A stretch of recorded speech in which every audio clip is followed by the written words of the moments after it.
Աշխատում ես Premiere Pro-ով ու չես իմացել այս plugin-ի մասին, ուրեմն ունեցել ես շատ մեծ ժամանակային կորուստներ։ Ունենք այս վազող տղայի կադրը, որը պետք է մեզ դանդաղացնել, բայց ի դժբախտություն մեզ այն ընդամենը նկարած է 24 FPS-ով, 24 frame rate-ով,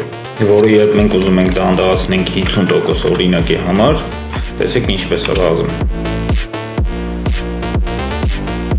Բերել եմ մի հատ plugin, որը շատ դեպքերում մեզ փրկում է, հիմա ցույց եմ տալի այն plugin-ը համ կիրառման մեթոդը գնացինք։ Վերցնում ենք մեր այս նույն կլիպը ու 4 հատ իրար պրոստը դուպլիկատ ենք անում։ Դուպլիկատ անելուց հետո nest-ում ենք,